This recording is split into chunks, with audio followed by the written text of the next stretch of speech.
맨유가 전체적으로 그러니까 뭐 카세미르의 부진 뭐 이런 것도 있어서 사실 수비력이 되게 문제예요. 그래서 최근 5경기에서 14골을 실점했습니다. 네. 그러니까 경기당 한 2.8골, 4골 먹힌 거예요. 엄청 수비력이 안 좋은데 그게 이제 전체적으로 뭔가 팀원들이 수비에 대한 의욕이 없는 장면들이 나옵니다. 예. 맨유는 진짜 지금 안 되고 있는 게 보이는 게 네. 어떻게 된 게 레길론이 가장 잘하는 선수 중에 한 명이에요. 전체적으로 이 팀원들이 테나 감독의 지도력에 의문을 가질 수밖에 없는 지금 상황들이 좀 나옵니다. 네.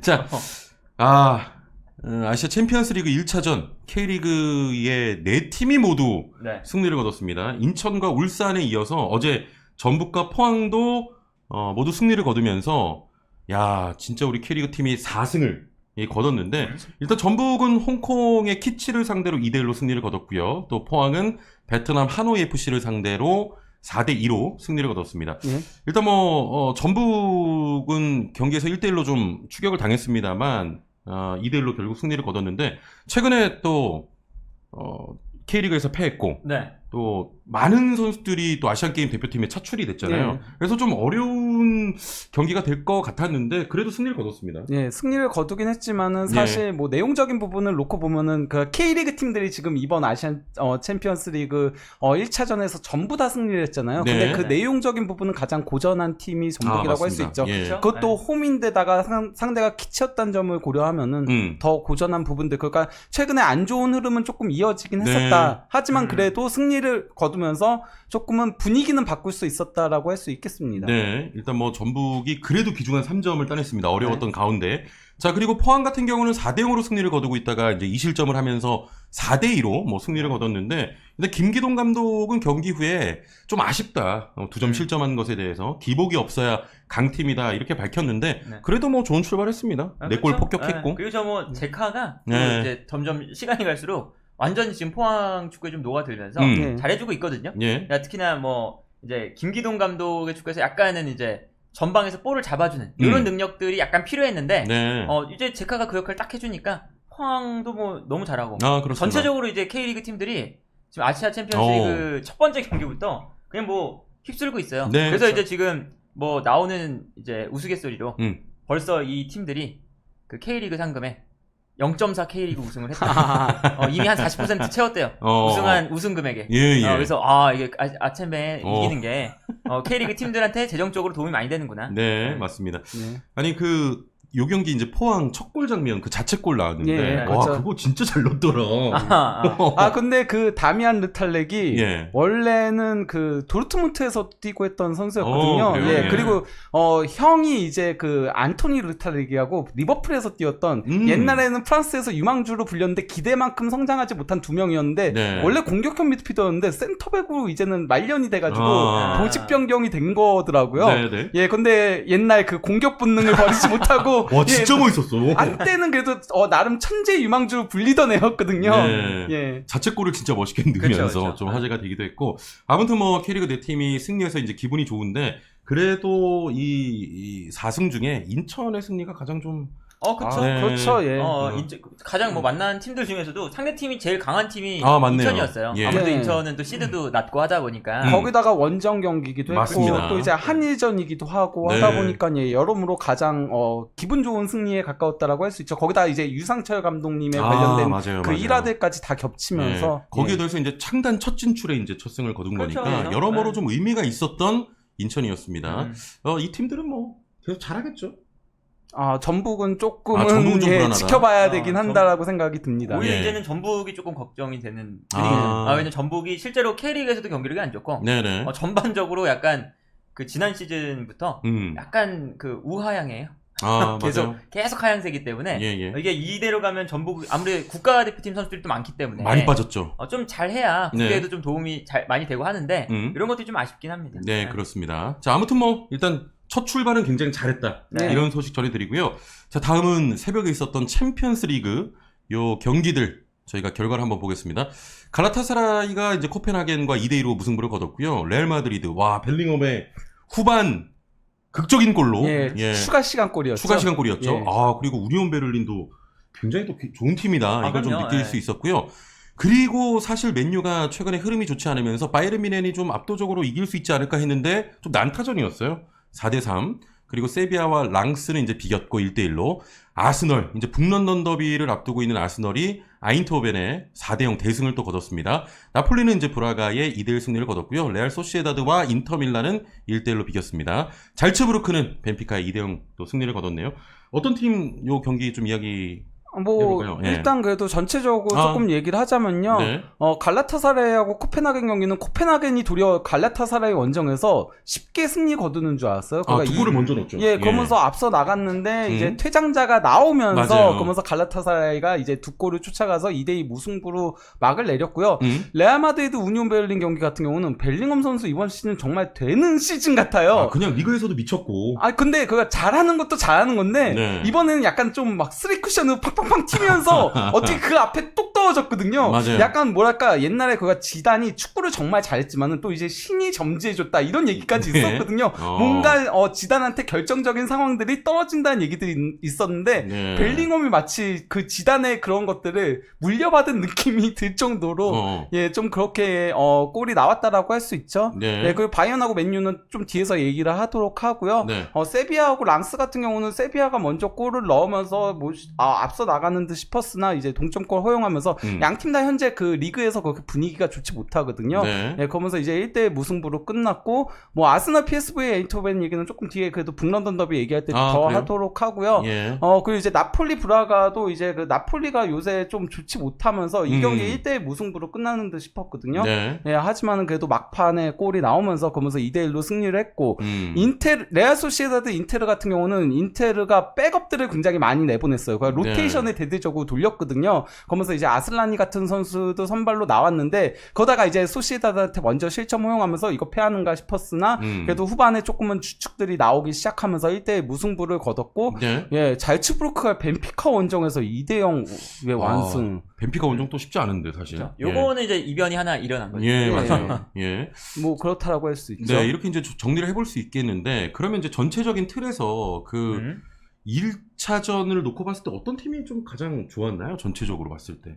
1차전을 봤을 때? 1차전. 저 나와 있네요. 아스날. 아스널 4대0. 아스날이 제일 또 괜찮았고, 네. 그리고 이제 뭐 북런던 더비도 이제 준비할 수 있을 만한 또 그런 체력 관리도 됐고, 그렇죠. 잘하더라고요. 그리고 네. 이게 7년 만에 복귀잖아요. 맞아요. 그래서 약간 복귀. 그리고 이 아스날 팀 선수들이 다 나이가 좀 어려요. 네. 그래서 챔스 경험이 없는 선수들이 되게 많아요. 네. 그래서 이제 훈련 영상 이런 게 공개가 됐는데 선수들이 그 챔피언스리그 볼 별표돼 있는 거 네. 보면서 야 우리 이거 뛴다 이러면서 막 거의 막 장난치고 있는 그런 게 잡혀요. 예. 그러니까 이게 이 팀이 그래도 이제 잠재력을 가지고 이제 다시 챔피언스리그를 복귀했다. 네. 이런 측면에서 아스날에게도 어제 경기가 참 그렇죠. 매우 이제 의미 있는 경기였다라고 7년 만에 복귀였는데 엄청난 또 대승을 그렇죠, 그렇죠. 거뒀습니다. 그러니까 뭐 경기로는 이제 6년 만의 경기인 건데요. 7시즌 전에 이제 있었던 그렇죠. 거니까. 네네네. 예, 근데 이제 6년 전에 그 바이언하고의 경기가 마지막 경기였는데 그때 이제 대패를 당했었는데 그때 나왔던 선수들이 지금 한 명도 없어요. 아스널에. 예. 그래서 완전히 물갈이 된 상태에서 나온 건데 네. 4대0 대승을 거뒀고 이제 웨데고르가 끝나고 나서 그런 얘기를 했죠. 우리는 챔피언스리그에 참가하려고 나온 게 아니다. 뭔가 그렇게 얘기를 했죠. 그렇습니다. 자, 그러면 저희가 이제 바이에른 뮌헨과 맨유 경기를 조금 더 집중적으로 보고 싶긴 한데 4대3으로 승리를 거뒀습니다. 일단 김민재 선수의 활약은 두 분 좀 어떻게 보셨습니까? 뭐 김민재 선수의 활약 같은 경우 저 같은 뭐 후토크에서 이미 얘기를 하긴 했었지만요. 예. 일단 뭐 상당히 좋은 모습들을 보여줬어요. 그러니까 이 경기가 조금은 그 스코어는 4대3이었는데 내용은 바이언이 많이 압도했던 경기긴 해요. 네네. 근데 그 맨유의 골들이 약간 우당탕 상태에서 조금 집중력 있게 들어간 골 장면들이다 보니까 수비 미스라기보다는 조금은 상대의 집중력이 빛을 발했던 그런 골들이라고 할 수 있고 그리고 이제 그 바이언이 압도를 하는 경기 내용이다 보니까 김민재와 우파메카노 특히 이제 나중에는 김민재 원백을 놓고 나머지가 다 올라가는 장면들이 굉장히 많았었거든요. 그래서 이제 수비 부담을 상당히 많이 졌음에도 수비적으로도 상당히 좋은 모습 보여주면서 클리어링도 가장 많이 기록을 했었고요. 맞습니다. 또 이제 그 전진 패스 이런 것들도 상당히 잘 찔러주는 모습들이 있었죠. 네. 일단 뭐 활약은 굉장히 또 안정적이었고 좋았고요. 페노 생각 어떻습니까? 잘한다. 김민재 선수는 뭐 걱정할 거 없다. 걱정할 이유가 없고요. 예. 그러니까 어제 뭐 3골을 먹힌 건데 이게 그 바이에른 뮌헨이 전체적으로 늘상 이래요. 바이에른 뮌헨이 경기를 압도할 때도 클린시트가 비교적 없는 팀입니다. 네. 그래서 이제 막 노이어가 이제 매번 화내는 장면이 잡히거든요. 아니 나는 한 골 먹히는 거 싫은데 아니 우리가 뭐 5대0으로 이기는 게 좋지 5대1로 이기면 나는 한 골 먹히는 거다. 네네. 막 이런 이제 멘트도 많이 하고 해요. 근데 그런 모습을 왜 그런지를 좀 알 수 있었죠. 네. 그러니까 김민재 우파메카노가 어제 경기를 봤을 때 헤이론하고 레시포드를 그냥 압도했어요. 그러니까 호일론하고 레시포드가 특히나 뭐 레시포드 같은 경우는 우파메카노랑 붙었을 때 우파메카노가 스피드 마저 압도하더라고요. 그 정도로 이제 사실은 맨유의 공격 라인이 이 정도까지 좀 차이가 나는구나. 네. 김민재가 얼마나 좋은 선수인지 또 우파메카노가 얼마나 좋은 선수인지 볼 수 있었는데 실점하는 장면 보시면 뭐 무시할라가 내려오면서 볼을 받다가 실수를 해서 바로 이제 저 페널티 박스 앞에서 브루노 페르난데스에게 패스를 한다거나 네네. 아니면 뭐 이거 위기 상황 때 뭐 사네가 내려와서 볼 받다가 맨유의 공격수들한테 그냥 그 골대 앞에서 패스를 한다거나 그리고 마지막에 세 번째 골 먹힐 때도 울라이가 자기 앞으로 지나가는데 펀칭을 안 하고 나오지도 않고 가만히 있다가 그냥 카세미로한테 먹히고 이런 거 보면 어이없는 그런 느낌이었어요. 이제 전체적으로 이 바이에른 뮌헨이 경기를 압도한다는 이제 흐름이 좀 생기면 수비적인 집중력이 좀 부족하기도 하고 그리고 이제 그거는 이제 6번 자리 요 문제가 또 안 나올 수가 없겠죠.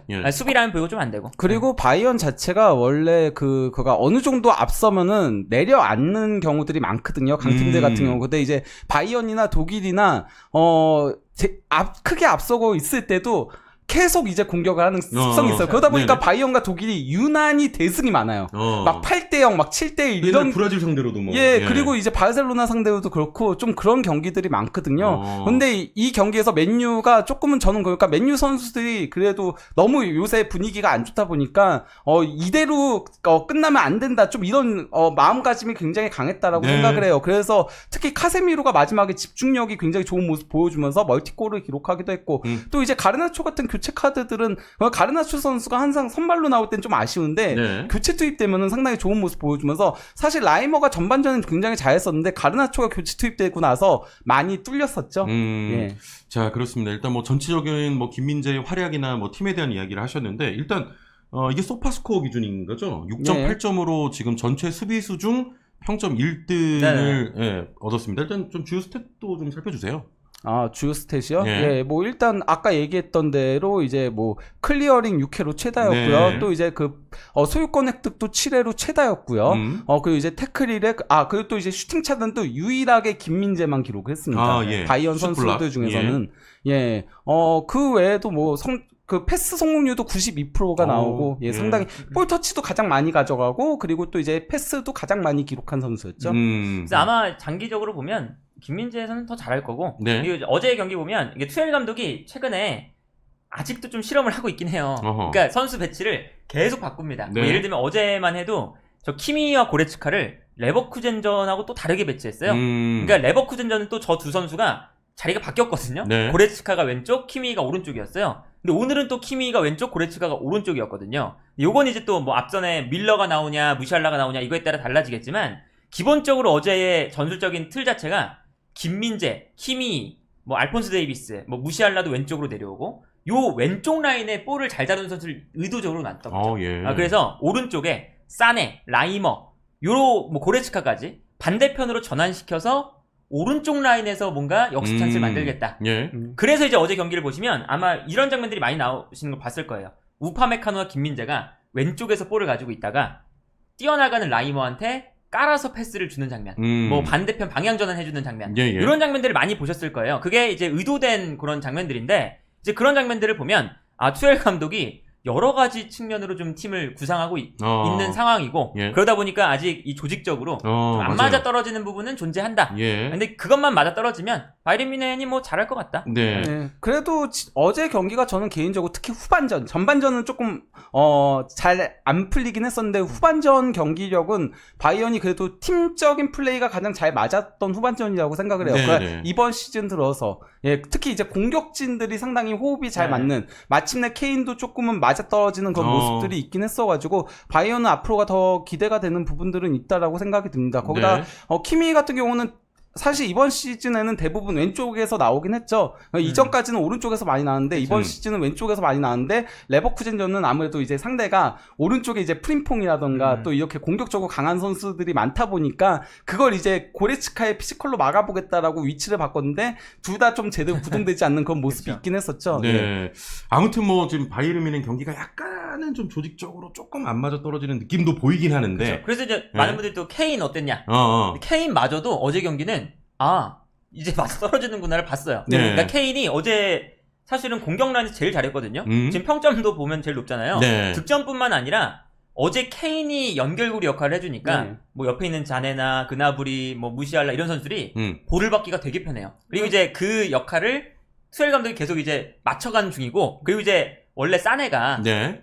혼자 하거든요. 대부분 혼자 하는데 어제 득점이 나올 때 약간은 좀 뭔가 어제 경기를 기점으로 내가 케인한테 주면 케인이 받았을 때 절대 안 뺏기는구나. 그럼 나는 그냥 뛰어가기만 하면 되는구나. 이걸 어느 정도 좀 알았던 것 같아요. 예. 그래서 경기 초반에는 사네가 혼자 계속 하다가 뺏기는 일반적인 사네를 봤는데 경기 중간중간 가다 보니까 케인한테 주고 네. 자기는 뛰어가고 세컨볼 받으러 뛰어가고 이런 장면들을 많이 만들었습니다. 네. 근데 그런 것들이 이제 좀 긍정적인 요소라고 볼 수 있겠죠. 이제 조금 맞아 떨어지는 케인도. 그렇죠. 예. 그게 선제골로 나온 거였죠. 네. 그러니까 케인한테 받아서 그대로 반박자 빠르게 슈팅 맞아요. 가져가서 네. 그걸 오나나가 조금 놓치는 장면이 나오면서 그렇게 골이 나왔던 거라고 할 수 있고요. 또 이제 케인 선수가 그걸 약간은 조금 투엘 감독이 처음에는 박스 안에다가 조금 있게 플레이를 했었거든요. 네. 그러다 보니까 이제 케인 선수가 고립되는 장면들이 많은데 어제는 약간 토트넘 시절처럼 좀 내려오면서? 내려와서 많이 이제 열어주는 플레이들을 많이 하더라고요. 그런 좌우로. 부분도 이제 케인이 워낙 잘하니까. 그렇죠. 버텨주면서 이제 좌우로 뿌려주는. 자, 이제 바이에른 뮌헨은 점점 더 무서워질 것 같습니다. 아니, 맨유도 한번 좀 얘기해볼까요? 맨유는 그래도 최근에 안 좋죠. 안 좋은데 그래도 끝까지 뭐 좀 하려고 하는 그게 좀 보인 것 같아, 선수들끼리. 그러니까 이게 몇몇 선수들은 열심히 해요. 네. 특히나 부페 같은 선수들은 진짜 열심히 합니다. 그래서 뭐 어제 같은 경우도 그러니까 맨유가 전체적으로 그러니까 뭐 카세미르의 부진 뭐 이런 것도 있어서 사실은 수비력이 되게 문제예요. 그래서 최근 5경기에서 14골을 실점했습니다. 네. 그러니까 경기당 한 2.8골, 3골 먹힌 거예요. 엄청 수비력이 안 좋은데 그게 이제 전체적으로 뭔가 팀원들이 수비에 대한 의욕이 없는 장면들이 나옵니다. 예. 그래서 뭐 브라이튼전에서도 뭐 사실은 그 수비 라인 사이에 브라이튼의 선수가 막 뛰어가는데 아무도 안 따라가고 그러다 먹혔거든요. 그래서 이제 뭐 그 라커룸 가서 싸웠다 뭐 이런 얘기가 나오는 건데, 이제 어제 경기도 그 경기 이제 한 중후반쯤에 보면요, 부페가 가장 높은 지역에서 뛰어요. 공격하다가 근데 역습을 당합니다. 근데 수비수들만 내려가고 앞에 있던 선수들이 아무도 안 내려간 거예요. 그래서 부페 혼자 최전방에 있다가 혼자서 내려와서 결국 끊어내는 장면이 있거든요. 그런 거 보면 이제 딱 그 장면이 나온 다음에 브루노 페르난데스의 얼굴을 비춰줬는데 약간 좀 현타 온 표정. 지고 있어. 심지어 한 3대 1인가 벌어져 있는 상태였고. 그러니까 이게 전체적으로 이 팀원들이 그러니까 테나 감독의 지도력에 의문을 가질 수밖에 없는 지금 상황들이 좀 나온다. 네, 그렇습니다. 예, 그 부페가 진짜 열심히 뛰고 그리고 나름 주장다운 모습을 보여주려고 굉장히 노력을 하더라고요. 특히 이제 리산드로 마르티네스가 케인을 이렇게 밀쳤잖아요. 그 보드판에다가. 그래서 이제 옐로 카드 받은 상태에서 고레츠카랑 둘이 언쟁이 붙었거든요. 근데 그때 리산드로 마르티네스가 사실 멈췄어야 됐어. 그거 퇴장 나올 수 있었거든요. 옐로 누적으로. 근데 부페가 거기가 막 밀치더라고요. 리산드로 마르티네스 막 밀치면서 너 이런 거 카드 받는다고 이렇게 밀쳐내는 장면들도 있긴 했었죠. 네. 아무튼 뭐 맨유는 계속 좋지 않은 흐름, 그리고 말씀하신 것처럼 막 수비도 내려오지 않고 이런 부분이 있어서 맨유의 좀 부진 좀 오래 갈 것 같은 느낌입니다. 맨유는 진짜 지금 안 되고 있는 게 보이는 게 어떻게 된 게 레길론이 가장 잘하는 선수 중에 한 명이에요. 그 지난 경기도 레길론 중심으로 많이 공격을 풀어나갔거든요. 그만큼 없는 거지 맨유가. 자, 좋습니다. 바이에른 뮌헨과 맨유 경기 여기까지 좀 살펴보고요. 그리고